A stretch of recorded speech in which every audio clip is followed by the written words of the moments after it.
पेसा कानून लागू करते हैं तो आपका सत्ता का विकेंद्रीकरण एक तरह से ग्राम स्तर पे होता है और उसी से बचना चाह रही थी सरकार इतने लंबे समय से। समझ रहे हैं, जन आक्रोश तो हमारे तक मतलब हम लोग हैं, जन आक्रोश और बढ़ेगा जब लोगों को इस बात की समझ होगी कि उनके अधिकारों को किस तरह से काट छाट दिया गया है।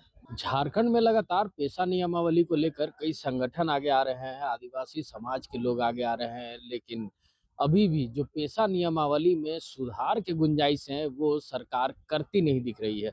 हम सीधे गीता श्री उरांव जी से बात करेंगे कि आज इन्होंने संगोष्ठी किया था और उस संगोष्ठी में क्या फलाफल निकला है वो हम जानने की कोशिश करते हैं। जी।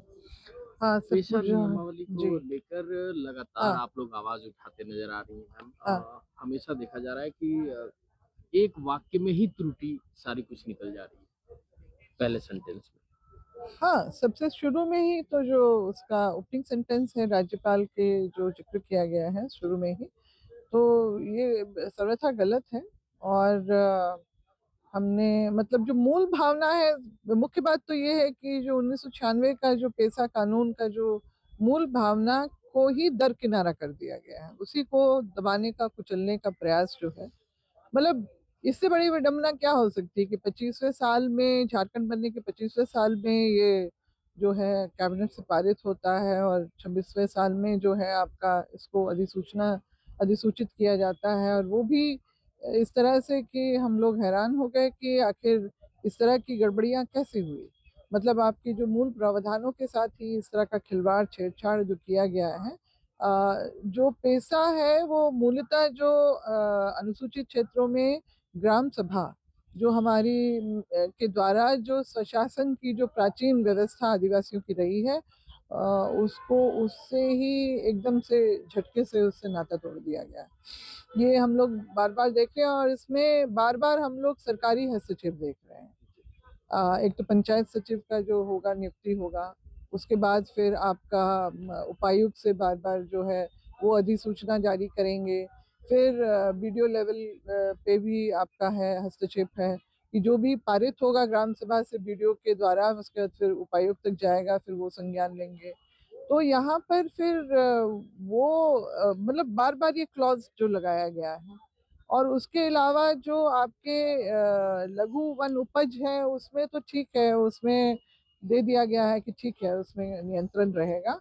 मगर जो बड़े जो है आपके जो मेजर मिनरल्स हैं आपके, उनको ऊपर बिल्कुल ही चुप्पी साध दी गई है। मैम तो क्या लगता है कि सरकार इसको अपने पर्सनल लाभ को देखते हुए अधिकारियों को उनके ऊपर बैठा रही है, या फिर कह लें तो ग्राम सभा की जो शक्तियां थी उनको अब बार बार परमिशन की जरूरत पड़ेगी? बिल्कुल गौन गौन कर दिया जा रहा है एक तरह से।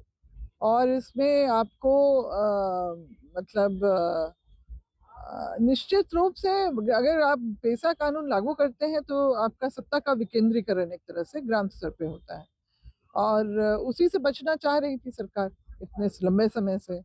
और ये करना क्योंकि देखिए झारखंड जिस तरह से अपनी खनिज संपदा के लिए पूरे देश दुनिया में मशहूर है, और उसका दोहन जो लगातार होता रहा, झारखंड भी एक अलग होने का एक कारण वो भी था कि हमारे अपने संसाधन हैं, मगर हमारा ही जो उस समय दुर्दशा जो संथाल परगना छोटा नागपुर की और इधर जितने भी क्षेत्रों की रही है, सब कुछ होने के बावजूद ही तो झारखंड बना ही इसलिए भी है। सांस्कृतिक एक भिन्नताएं तो एक कारण, मुख्य कारण थी ही, उसके अलावा जो आपकी इस तरह की भी बातें थी।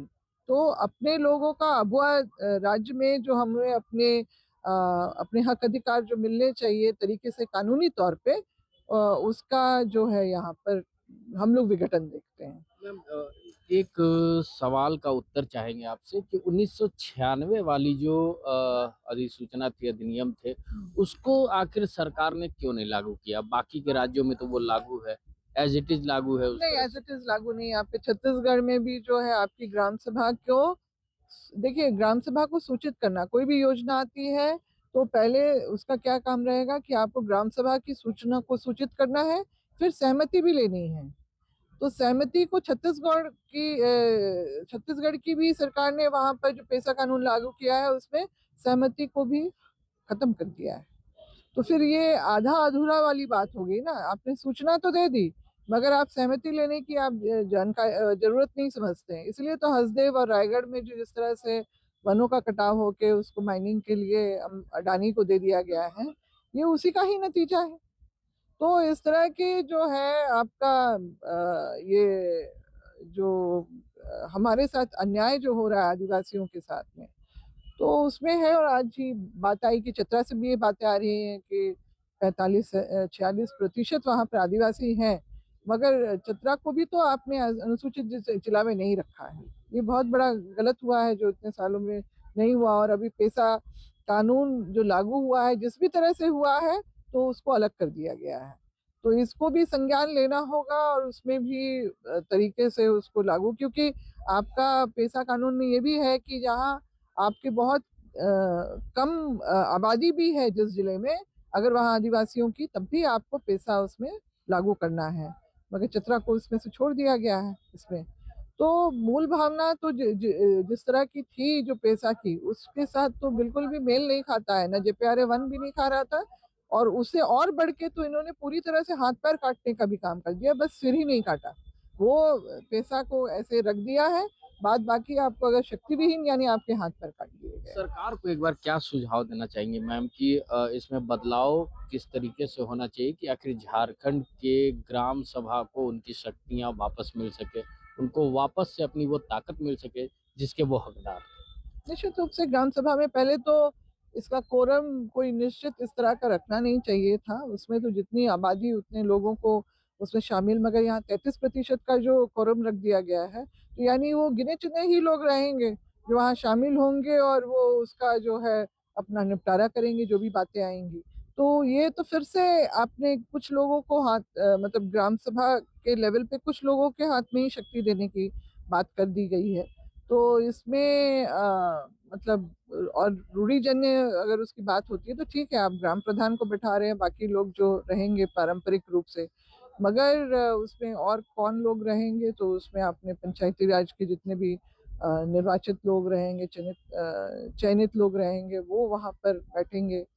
और बाकी किस तरह के लोग रहेंगे, जेपीआरए वन में तो था कि हाँ, पढ़े लिखे लोगों की बातें आ रही थी उसमें, मगर इसमें तो अभी जो आया है प्रारूप, उसमें तो बिल्कुल ही वो सब चीजों को बंद कर दिया गया है। और सरकार का ध्यान आकृष्ट कराना चाहेंगी मैम कि इन सब हाँ, चीजों पे ये होना निश्चित चाहिए? रूप से। और जो आपका मेजर मिनरल्स को भी उन लोगों को इंक्लूड करना होगा, ग्राम सभा को शक्ति देनी होगी कि उसके लिए भी, क्योंकि गांव में देहाती इलाकों में ही आपकी माइनिंग होती है, शहरी क्षेत्रों में तो होती नहीं है। देहाती इलाकों में ग्राम सभा को भी इसमें मिलना चाहिए कि वो इसकी इजाजत देता है कि नहीं देता है, क्योंकि दोहन तो हो रहा है। जो आपका समता जजमेंट भी 97 में उसके 1 साल बाद ही आया था, तो उसमें भी यही है कि जिसकी जमीन और उसी का जो है वही मालिक होगा, अगर उसके जमीन के नीचे अगर मिलता है। मगर यहाँ पर तो सीधा जो है माइनिंग डिपार्टमेंट ही अपना उस पर अधिग्रहण एक तरह से कर लेता है, और उसमें फिर जिसकी जमीन होती है उसका कोई उसमें मतलब दखल नहीं हो सकता है। मगर समता जजमेंट में जिस तरह की बातें हैं कि जिसकी जमीन पहली प्रायोरिटी तो वो, और नहीं तो फिर कम से कम अगर गांव का कोई ऐसा हिस्सा आता है तो उसमें सहकारिता का निर्माण हो, सहकारी एक बने, और उसके बाद ही वो उनके द्वारा संचालित होगा। और सीएसआर के द्वारा भी आपका जो 26% उसका जो भी प्रॉफिट है, उसमें से 26% जो सीएसआर के काम में आया जाएगा। मैम बहुत सारी चीजें हैं इस तरह की। और जो आपका भूअर्जन विभाग भी जो है, ये बहुत बड़ा एक मामला है। वो सीधा आपका माइनिंग से ही जुड़ता है, तो इसको भी काट देना, हम तो छत्तीसगढ़ का पार्ट 2 ही देख रहे हैं एक तरह से इसमें, देखिएगा। तो सरकार से हमारी तो मांग है कि किया है, और मेरे ख्याल से मुख्यमंत्री जी ने भी इस बात, इन सब चीज़ों को ध्यान पूर्वक नहीं देखा जांचा। और अगर अधिकारियों के भरोसे रहे, तो अधिकारियों ने जिस तरह से डहराप में हमारा जो कॉलम कोड हटाने का काम किया था, वो अभी भी पेशा कानून में भी इस तरह का हो जाएगा। और जो लोग समझ रहे हैं, जन आक्रोश तो हमारे तक, मतलब हम लोग हैं, जन आक्रोश और बढ़ेगा जब लोगों को इस बात की समझ होगी कि उनके अधिकारों को किस तरह से काट छाट दिया गया है। बहुत धन्यवाद मैम। तो सुना आपने कि गीता श्री उरांव क्या कुछ कहते नजर आ रही थी। अब झारखंड में देखना होगा कि पेशा अधिनियम को लेकर सरकार कितनी चिंतित है, सरकार कितनी सुदृढ़ संकल्प के साथ उसमें सुधार कर पाती है या फिर नहीं कर पाती है। ऐसे ही तमाम खबरों के साथ जुड़े रहने के लिए हमारे चैनल को लाइक एंड सब्सक्राइब जरूर करें। अमित कुमार, माई पीडीए समाचार, रांची।